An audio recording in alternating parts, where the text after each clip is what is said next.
আউয়ালু মা ইউহাসাবু বিহিল আবদু ইয়াউমাল কিয়ামাতিস সালাহ। রাসূল বলছেন কিয়ামতের দিন সর্বপ্রথম বান্দার নামাজের হিসাব নেওয়া হবে। যেই ব্যক্তির নামাজ পরিশুদ্ধ হয়ে যাবে, আল্লাহ রাসূল বলেন তার সকল কিছুই পরিশুদ্ধ হয়ে যাবে। আর যেই ব্যক্তির নামাজ পরিশুদ্ধ হবে না, এই ব্যক্তির কোনো আমলেই আল্লাহর কাছে পরিশুদ্ধ হবে না। ইয়া আইয়ুহাল্লাযীনা আমানু ইযা নুদিয়া লিস-সালাতি মিন ইয়াউমিল জুমআতি ফাসআউ ইলা যিকরিল্লাহ فاسعوا إلى ذكر الله وذروا البيع ذلكم خير لكم إن كنتم تعلمون। আল্লাহ তাআলা বলেন, হে ঈমানদারগণ, ইযা নুদিয়া লিস-সালাতি মিন ইয়াউমিল জুমআহ, যখন মুয়াজ্জিন মসজিদের মিম্বর থেকে জুমার সালাতের আজান দিবে, ও আজান শোনার সঙ্গে সঙ্গে ফাসআউ, দৌড়াও। ফাসআউ, দৌড়াও। কোন দিকে? মসজিদের দিকে। নির্দেশ কার? আরো জোরে বলেন, নির্দেশ কার?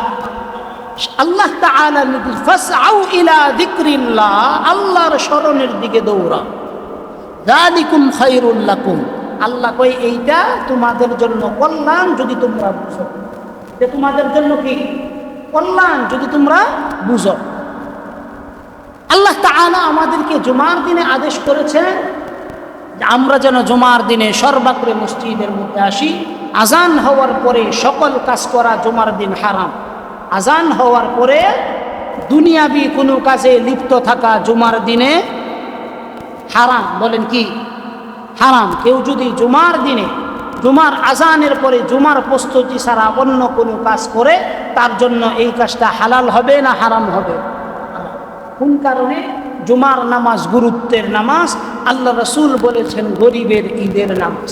গরিবের নামাজ। হাদিস শরীফে রাসূলুল্লাহ সাল্লাল্লাহু আলাইহি সাল্লাম বলেন যে প্রত্যেক মুমিনের এক জুমা থেকে আরেক জুমা এর মাঝখানে যত গুনাহ হয়, আল্লাহ তাআলা জুমার সালাতের উসিলায় সকলের সকল গুনাহকে মাফ করে। সকলের সকল গুনাহকে কি করে দেন? যেই ব্যক্তি ফজরের সালাত আদায় করে, ফজর থেকে নিয়ে জোহর পর্যন্ত অনিচ্ছাকৃত যতগুলো গুনাহ হয়ে যায়, আল্লাহ রাসূল বলেন জোহরের নামাজ আদায় করার কারণে ফজরের মাঝখানে জোহরের মাঝখানে যেই গুনাহগুলো হয়ে যায়, আল্লাহ তাআলা এই গুনাহগুলো অটোমেটিকলি মাফ করে দেয়। আবার যেই ব্যক্তি জোহর আদায় করার পরে আসরের আগে যার গুনাহ হয়ে গেল, রাসূলুল্লাহ বলেন তার গুনাহগুলো আসরের উসিলায় আল্লাহ তাআলা মাফ করে দেন। আসর থেকে নিয়ে মাগরিব পর্যন্ত যেই গুনাহগুলো হলো, আল্লাহ তাআলা বলেন আসরের পরে মাগরিব পড়ার কারণে এই মাগরিবের উসিলায় আল্লাহ তাআলা আসর এবং মাগরিবের মধ্যবর্তী সময়ে যে গুনাহগুলো হয়ে যায়, এই গুনাহগুলো মাফ করেন যিনি, তিনি কে? আল্লাহ এগুলো কি করে দেন? এক নামাজ থেকে আরেক নামাজ, এক জুমা থেকে আরেক জুমা, এক রোজা থেকে আরেক রোজা, মুমিনের প্রতিটা মুহূর্তে মুহূর্তে আল্লাহ তাআলা গুনাহগুলো মাফ করেন। কিসের বিনিময়ে? নামাজের বিনিময়ে। কিসের বিনিময়ে বলেন? যেই নামাজের বিনিময়ে অটোমেটিকলি আমাদের গুনাহগুলো মাফ হয়ে যায়, এই নামাজের গুরুত্ব আছে না নাই? জোরে বলেন। কিন্তু বর্তমান প্রেক্ষাপটে আমাদের এই দেশে কি নামাজের কোনো গুরুত্ব আছে? জোরে বলেন। নামাজের গুরুত্ব আছে? আমাদের দেশের যুব সমাজ বর্তমান বিশ্বকাপ ফুটবল খেলার জন্য সারা রাত্র তারা জাগনা থাকে। সারা রাত্র কি থাকে? জাগনা থাকে। এই তো গত বুধ সপ্তাহখানিক আগে আর্জেন্টিনা না ব্রাজিলের খেলা, সারা রাত্র জেগে জেগে এই দেশের যুব সমাজ খেলা দেখছে। এই দেশের যুব সমাজ কি দেখছে? খেলা দেখছে। গত শুক্রবার দিনের কথা, বৃহস্পতিবার দিন গুরুত্বপূর্ণ রাত, এই রাত্রি জাগনা থেকে সারা রাত্রি তারা খেলা দেখার পরে সকালবেলা যখন আমি ফজরের নামাজ পড়ানোর জন্য আসি, তখন তারা বাড়ির দিকে যায়। তখন তারা কোন দিকে যায়? বাড়ির দিকে যাইতেছে। তা আমি বললাম তোমরা যাইতেছো, নামাজটা পড়া যাও। হুজুর শরীর বালা না, শরীরটা অনেক ক্লান্ত, শরীরটা অনেক। অথচ রাসূলুল্লাহ বলেছেন, যেই ব্যক্তি ফজরের নামাজ পড়ল না, ওই ব্যক্তির জিম্মাদারি আল্লাহ তাআলা পশ্চিমকালেও তার জিম্মাদারি নেবেন না। আপনি নামাজ পড়বেন তো আল্লাহ আপনার কি করবেন? জিম্মাদারি নেবেন। ফজরের নামাজ পড়বেন, আল্লাহ আপনার জিম্মাদারি নেবেন। পড়বেন না, আল্লাহ আপনার জিম্মাদারি নিবে, আল্লাহ আপনার জিম্মাদারি নিবে না। কেন? কারণ আল্লাহ চান আপনি আল্লাহর গোলামি প্রকাশ করেন। আল্লাহ চান আপনি কার গোলামি প্রকাশ করেন? বলেন, আল্লাহর গোলামি প্রকাশ করেন। নামাজের চাইতে উত্তম আরো কোনো ইবাদত কি আছে যেইটার মাধ্যমে সর্বোৎকৃষ্টভাবে আল্লাহর গোলামি প্রকাশ করা যায়? নামাজ ছাড়া কি অন্য কোনো আমল আছে? জোরে বলেন, নামাজ ছাড়া অন্য কোনো আমল আছে? কথাগুলো খুব গুরুত্ব দিয়ে চিন্তা করেন। আমরা যখন নামাজের মুসল্লার মধ্যে দাঁড়াই, দাঁড়ানোর আগে যেই বিষয়গুলো আমরা আগে নিজেদেরকে পবিত্রতার বন্ধনে আবদ্ধ করি, পবিত্রতার বন্ধনে আবদ্ধ করি। 1 নাম্বার, আমার শরীরগুলোকে আমি পাক করি। 2 নাম্বার, আমার দেহটাকে আমি পাক করি। যেই জায়গার মধ্যে দাঁড়াবো ওই জায়গাটাকে আমি পবিত্র করি। এই যে পবিত্রতার বন্ধনে আমি আবদ্ধ করি, কোন কারণে?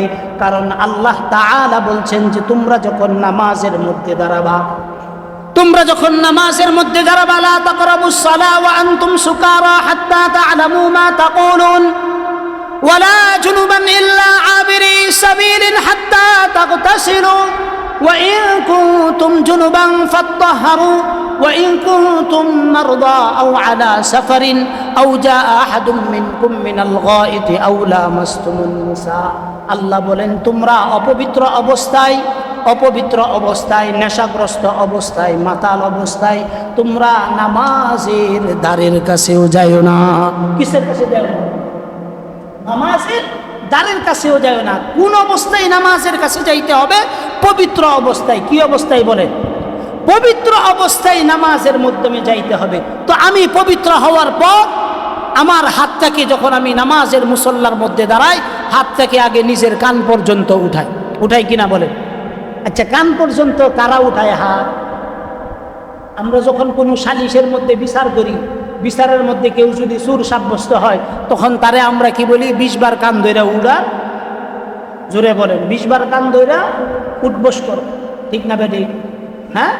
তা আমরা আল্লাহর কাছে যখন নামাজের মুসল্লার মধ্যে দাঁড়াই, তো দাঁড়ানোর পর সর্বপ্রথম আমরা যেই কাজটা করি সেটা হলো আমার হাতকে আমি কান পর্যন্ত উঠাইয়া বলতেছি, আল্লাহ আমি আসামি, তোমার সামনে দণ্ডায়মান হয়েছি। তোমার সামনে কি হয়েছে? দণ্ডায়মান হয়েছে। আমি যখন দণ্ডায়মান হয়ে গেলাম, দণ্ডায়মান হওয়ার সঙ্গে সঙ্গেই আমি তাকবীর বললাম। কি বলে আমি তাকবীর বললাম? আল্লাহু আকবার। আল্লাহর নামের তাকবীর বললাম। আমি বলতেছি আল্লাহ বড়, আল্লাহ মহান। এই যে আল্লাহ তাআলার তারিফগুলো আপনি করলেন, আল্লাহ বলেন আমার বান্দা নামাজের মুসল্লার মধ্যে দাঁড়াইছে আসামির মতো। তাকবীর বলার সঙ্গে সঙ্গে 2টা হাতকে আমরা এই রকম করি। এই 2 হাত কার সামনে দাঁড়ায়? তো আল্লাহর সামনে দাঁড়াইছি, আসামির মতো দাঁড়াইছি। আল্লাহ আমি ভুল করছি, তোমার কোনো কয়রা লাগবে না, পুলিশের কোনো কয়রা লাগবে না আমার হাতে বেরি দেওয়ার জন্য। আল্লাহর কাছে আমরা বলতেছি, আল্লাহ আমি আমার গুনার জন্য আমার হাতগুলোকে আমি নিজেই বেরি বান্ধিয়াছি। এই কারণে দুনিয়ার ভিতরে ইমানের পরে সবচাইতে গুরুত্বপূর্ণ আমলের নাম হলো নামাজ। সবচাইতে গুরুত্বপূর্ণ আমলের নাম কি? আরেকটু জোরে কোন? কি? নামাজ। রাসূলুল্লাহ সাল্লাল্লাহু আলাইহি সাল্লাতু ওয়াস সালাম ইসলামের জন্য গুরুত্বপূর্ণ 5টা খুঁটি নির্ধারণ করেছেন। কয়টা খুঁটি বলেন? 5টা খুঁটি। 1 নম্বর খুঁটি, বুনিয়াল ইসলাম আলা খামসিন শাহাদাতি আল্লা ইলাহা ইল্লাল্লাহ। 1 নম্বর খুঁটি আল্লাহর রাসূল নির্ধারণ করে দিয়েছেন যে তুমি যখন নিজেকে ইমানদার বলে দাবি করবা, ইমানদার বলে দাবি করার আগে শাহাদাতি আল্লা ইলাহা ইল্লাল্লাহ, তোমার সর্বপ্রথম এটা স্বীকার করতে হবে আমি সাক্ষ্য দিচ্ছি আল্লাহ এক। তিনি ছাড়া কোনো ইলাহ নাই। আমি গোলামি করি একমাত্র আল্লাহর। আল্লাহর সামনে আমি দণ্ডায়মান হয়েছি, আমার পিছনে সামনে কেউ নাই, একমাত্র কে আছেন? তারপরে আল্লাহ বলেন, আল্লাহর রাসূল বলেন, ওয়া ইকামিস সালাত। তো ঈমান আনার পরে সর্বপ্রথম যে দৌলত, এই দৌলতের নাম হলো শাহাদাতি আল্লাহ ইলাহা ইল্লাল্লাহ ওয়া আন্না মুহাম্মাদার রাসূলুল্লাহ ওয়া ইকামিস সালাত। 2 নাম্বার আল্লাহর রাসূল বলেন তোমাকে ইকামাতিস সালাত, নামাজ কায়েম করতে হবে। নামাজ কায়েম করতে হবে, আল্লাহর উপর ঈমান আনতে হবে, রাসূলুল্লাহর উপর ঈমান আনতে হবে। 2 নাম্বার কাজ যেটা, ওয়া ইকামিস সালাহ, নামাজের জামাতের সহিত নামাজ আদায় করতে। এটা ইসলামের কয় নাম্বার খুঁটি বলে? 2 নাম্বার খুঁটি। মানে ঈমান আনার পরে সর্বপ্রথম যেই কাজ, সেই কাজের নাম হলো নামাজ। সেই কাজের নাম কি বলে? নামাজ। যেই ব্যক্তি নামাজ জারি রাখবে এই ব্যক্তি দিন জিন্দা রাখবে, আর যেই ব্যক্তি নামাজ জারি রাখবে না এই ব্যক্তি দিন জিন্দা রাখবে। জোরে বলেন, দিন জিন্দা রাখবে। নামাজ কোন কারণে গুরুত্বপূর্ণ হলো? নামাজের ভিতরে আমরা গোলামি প্রকাশ করি রব্বে কাবার। এই যে আমরা বুকের মধ্যে হাত বাঁধি, হাত বাঁধার পর আমি নিজেই আসামি হয়ে আল্লাহর সামনে আমাকে আমি উপস্থাপন করছি। তারপরে আমি কি বলি? সুবহানাকাল্লাহুম্মা ওয়া বিহামদিকা ওয়া তাবারাকা ইসমুকা ওয়া তাআলা জাদ্দুকা ওয়া লা ইলাহা গায়রুক। আল্লাহর কাছে আমি বলতেছি, আল্লাহ সুবহানাকাল্লাহুম্মা, আয় আল্লাহ তোমার তারিফ করছি, তুমি মহান। ওয়া বিহামদিকা, তো তোমারই প্রশংসা করছি, তোমারই গুণকীর্তন করছি। আল্লাহু আকবার বলছি, ওখানে স্বীকার করছি আমি আমার রবকে, কারণ আল্লাহ বলছেন ওয়া রব্বাকা ফাকাব্বির ওয়া থিয়াবাকা ফাতাহহির। আল্লাহ কয় আমার নামটা, আমার তাকবীরটা একটু জোরে বইল বান্দা। এজন্য নামাজের ভিতরে যেই ব্যক্তি তাকবীরুল্লাহ পায় এই ব্যক্তি নামাজের পূর্ণ বারাকা পাওয়া যায়। জোরে বলেন সুবহান। এজন্য সালাত গুরুত্বপূর্ণ আমল। কতটা গুরুত্বপূর্ণ? দেহের জন্য মাথা যতটা গুরুত্বপূর্ণ, ঈমানের জন্য সালাত ততটা গুরুত্বপূর্ণ। ঈমানের জন্য সালাত ততটা গুরুত্বপূর্ণ। কিয়ামতের দিন আল্লাহ তাআলা সর্বপ্রথম মানুষের কাছ থেকে যে হিসাব নেবেন, সেই হিসাবটা হলো হাদিসের ভাষ্য অনুযায়ী রাসূলুল্লাহ বলেন, কিয়ামতের দিন সর্বপ্রথম আল্লাহ তাআলা সকল মুমিনের প্রথম যে হিসাব নেবেন সেই হিসাবের নাম হলো নামাজ। সেই হিসাবের নাম কি বলে? নামাজ। রাসূলুল্লাহ সাল্লাল্লাহু আলাইহি সাল্লাতু ওয়াস সালাম বলেন, আউয়ালু মা ইউহাসাবু বিহিল আবদু ইয়াউমাল কিয়ামাতিস সালাহ। আল্লাহর রাসূল বলেন, কিয়ামতের দিন প্রত্যেক মুমিনের কাছ থেকে আল্লাহ তাআলা যে হিসাবটা নেবেন সেই হিসাব নেবেন, নামাজের হিসাব নেবেন। রাসূল বলেন, ফাইন সালুহাত সালুহা লাহু সাইরু আমালি। রাসূল বলেন, যেই ব্যক্তির আমলনামার খাতায় নামাজের হিসাবটা পরিশুদ্ধ হয়ে যাবে, আল্লাহর রাসূল বলেন তার জীবনের অন্যান্য সকল আমলগুলো আল্লাহ তাআলা এই নামাজের কারণে পরিশুদ্ধ করে দিবেন। কিসের কারণে? নামাজের কারণে। ওয়া ইন ফাসাদাত ফাসাদা লাহু সাইরু আমালি। রাসূল বলেন, যেই ব্যক্তির আমলের ভিতরে নামাজের মধ্যে সমস্যা দেখা দিবে, আল্লাহ রাসূল বলেন তার সকল কর্মের ভিতরে সমস্যা দেখা দিবে। তার সকল কর্মের ভিতরে কি হবে? সমস্যা দেখা দিবে। আমরা যারা শিক্ষিত সমাজ আছি তারা তো জানি, আমরা যারা টিচার আছি, কি আছি বলেন, শিক্ষিত মানুষ আছি, পরীক্ষা দেই, দেখবেন টিচাররা কি করে, যেই ছাত্রের প্রথম প্রশ্নের উত্তরটা খুব ভালো হয়, এই প্রথম প্রশ্নের উত্তরটা খুব ভালো করে দেখে। কথা ঠিক না বেটি?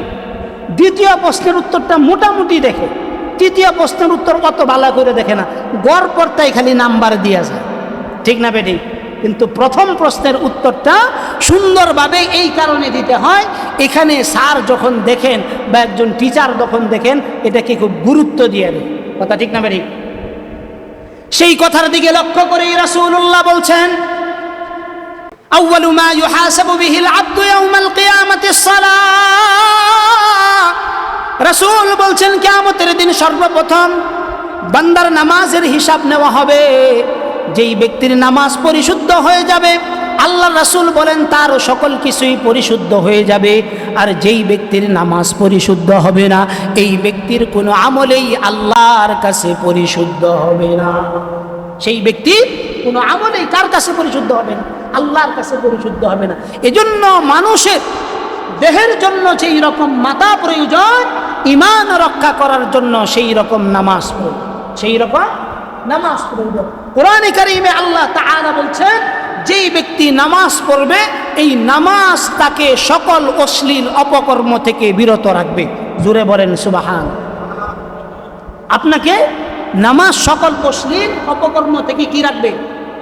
বিরত রাখবে। কিন্তু আমগরে কি সকল অশ্লীল অপকর্ম থেকে নামাজ বিরত রাখে? জোরে বলেন। আমগরে কি অশ্লীল অপকর্ম থেকে নামাজ বিরত রাখে? না। কেন লাগে রাখে না? কারণ আমরা যে নামাজের মধ্যে যেই পরিমাণ খুশু খুজু থাকা দরকার, এই পরিমাণ খুশু খুজু নিয়ে আমরা নামাজ পড়ি। জোরে বলেন, আমরা নামাজ পড়ি না। নামাজ যখন আমি পড়ি, আমার ভিতরে যদি নামাজ পড়ার সময় আমি আল্লাহর সামনে দাঁড়াইতেছি, তার সামনে বলেন, আল্লাহর সামনে আমি দাঁড়াইতেছি, আমার সামনে ফুলসিরাত, আমার পিছনে জাহান্নাম, আমার ডাইনে বামে আল্লাহর অগণিত ফেরেশতারা আমাকে পাকড়াও করার জন্য দৌড়ে বসে আছে। স্বয়ং আসমান থেকে আল্লাহ তাআলা সরাসরি আমাকে দেখতেছেন। এই ভয় যেই ব্যক্তির ভিতরে ইন্টেন্সিভ নিজের ভিতরে জাগ্রত হবে, এই ব্যক্তি যদি 2 রাকাত নামাজ পড়ে, কয় রাকাত নামাজ পড়ে? 2 রাকাত নামাজ পড়ে। এই 2 রাকাত নামাজের উসিলায় আল্লাহ তাআলা তার পিছলি জিন্দেগির সকল গুনাহ খাতা মাফ করে। কিন্তু নামাজের মধ্যে কি লাগবো?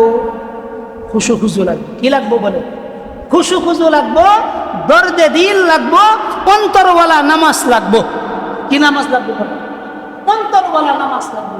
এই অন্তরওয়ালা নামাজই এই মুহূর্তে আমাদের এই পৃথিবীতে, এটার সংখ্যা খুব কম। এটার সংখ্যা খুব কম, নাই বললেই চলে, নাই বললেই চলে। কেন? কারণ আমরা নামাজ পড়ি হয়তো দেখানোর জন্য, না হয় সামাজিকভাবে কেমন দেখা যায় এই জন্য, আবার অনেকে হয়তো বয়স হয়ে গেছে, না পড়লে কেমন দেখায় ইত্যাদি কারণে নামাজ পড়ি। কিন্তু আমি আল্লাহর সামনে দণ্ডায়মান হইতেছি। আমি হয়তো আমার চর্মচক্ষু দিয়ে আল্লাহকে দেখতেছি না, কিন্তু তিনি আমাকে দেখতেছেন। এই চিন্তা, এই ইন্টেন্সি যেই ব্যক্তির ভিতরে জাগ্রত হবে, এই ব্যক্তি কি নামাজের সময় ব্যবসার কথা মনে হবে, ক্ষেত খামারের কথা মনে হবে, বিবির কথা মনে হবে, বাচ্চার কথা মনে হবে? কোনো কিছুর কথাই মনে হবে না। কেন মনে হবে না? কারণ সে দাঁড়াইছে কার সামনে? জোরে বলেন, কার সামনে? আনতা আবুদাল্লাহ কাআন্নাকা তারা ফাইন লাম তাকুন তারাহু ফাইন্নাহু ইয়ারা। আল্লাহ রাসূলকে এসে জিবরাইল জিজ্ঞাসা করছেন, ইয়া রাসূলুল্লাহ, ইহসান সম্পর্কে আমাকে একটু বলেন।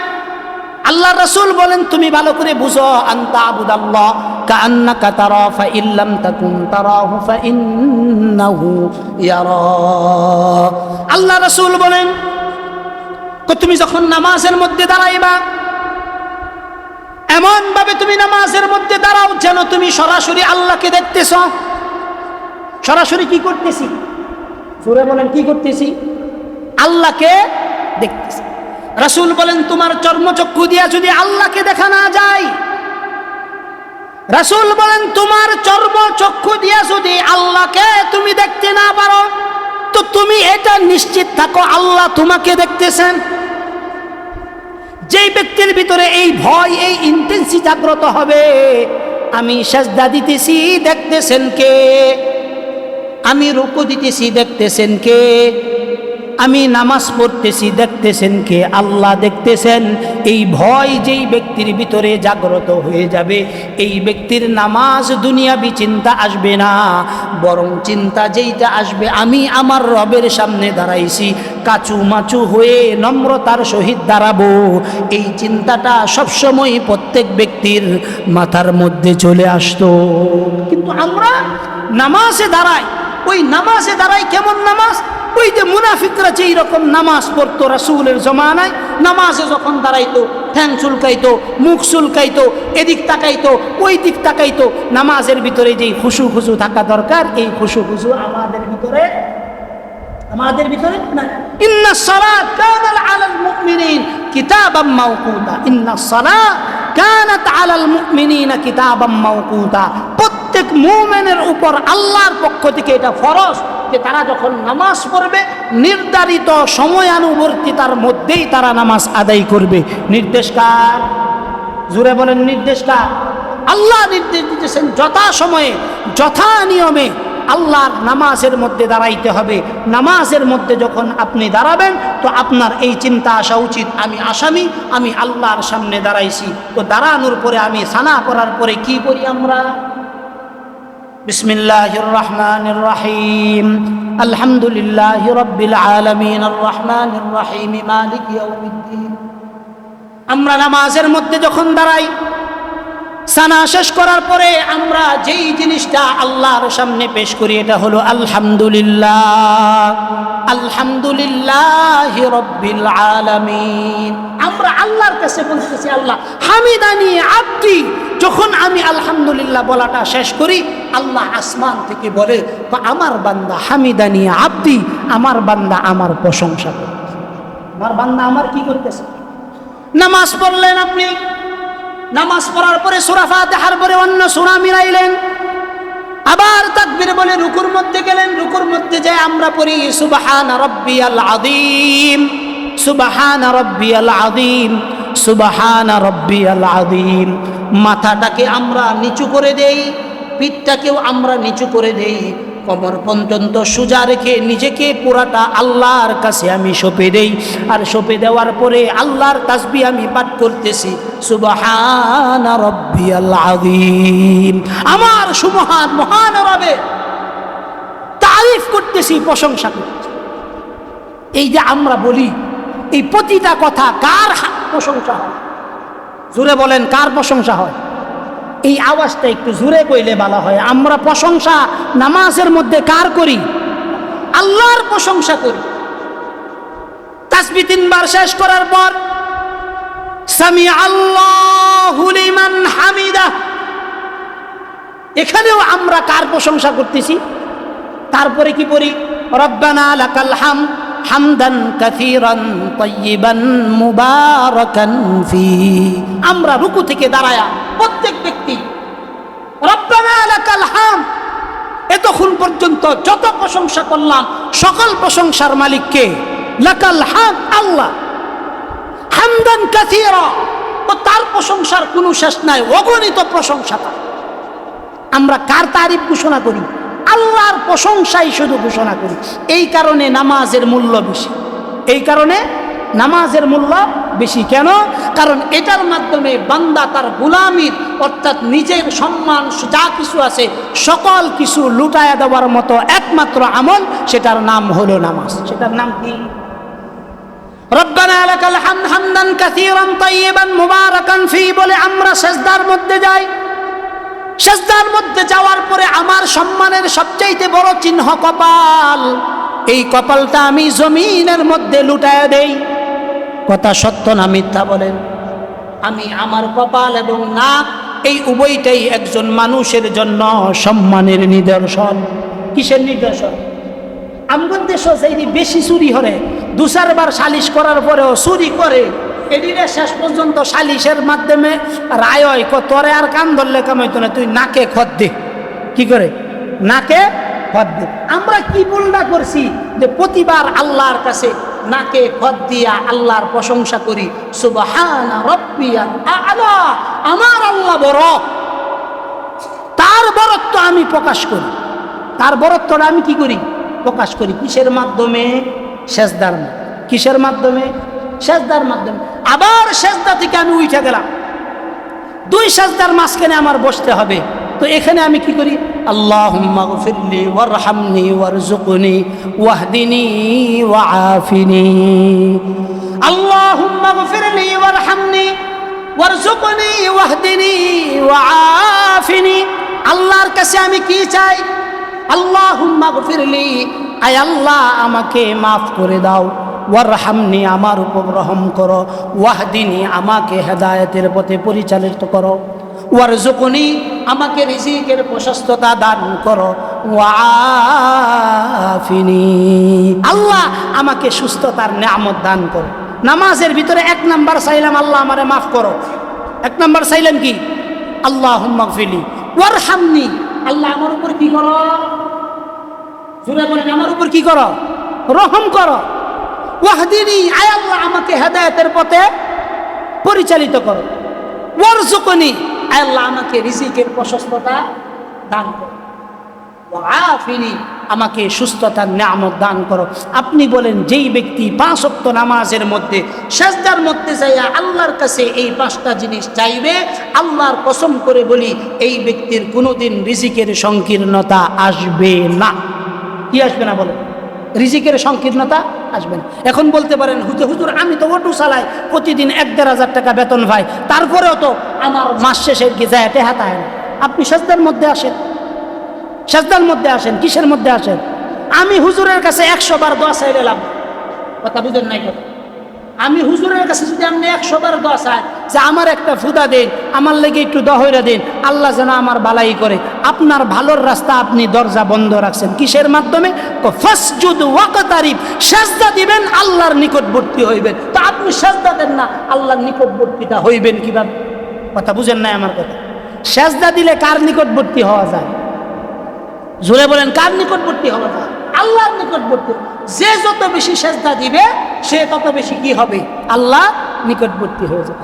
রাসূলুল্লাহ মেরাজে গেছেন, মেরাজে যাওয়ার পর আল্লাহর সঙ্গে যখন তিনি সাক্ষাৎ করলেন, সাক্ষাৎ করে ফেরার মুহূর্তে তিনি আল্লাহর কাছে বললেন, ওগো আল্লাহ, আমি তো আপনার সঙ্গে এসে সরাসরি আরশে আজিমে আপনার সঙ্গে সাক্ষাৎ করেছি, আমার এতিম উম্মতগুলো তো আপনার সঙ্গে সাক্ষাৎ করার কোনো সুযোগ পাইল না। কোথায়?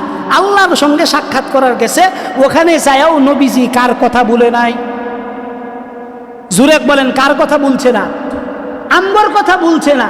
ওখানে যায় বলতেছেন, আল্লাহ আমি তো আপনার সঙ্গে সরাসরি এসে সাক্ষাৎ করলাম, কিন্তু আমার এতিম উম্মতগুলা আপনার সঙ্গে কিভাবে সাক্ষাৎ? সুবহানাল্লাহ কইতেন না? নবীরে কি আমরা দেখছি? নবী আমগরে দেখছে? আমরা আসবো, আমাদের প্রতি কি পরিমাণ মুহাব্বত প্রদর্শন করে গেছেন। আসমানে গেছেন, সাতবক আসমান ছাইরা, সিদরাতুল মুনতাহা ছাইরা ওই আরশে আজিমে সরাসরি আল্লাহর সঙ্গে দিদার করবেন। ওখানে যায়ও আল্লাহর কাছে বলতেছেন, আল্লাহ আমি আসলাম, কিন্তু আমার এতিম উম্মতগুলা আপনার সঙ্গে কিভাবে সাক্ষাৎ করবে আমি তো এটা বুঝতেছি না। আপনি আমাকে দিদার দিলেন, কিন্তু আমার উম্মতদেরকে কিভাবে দিদার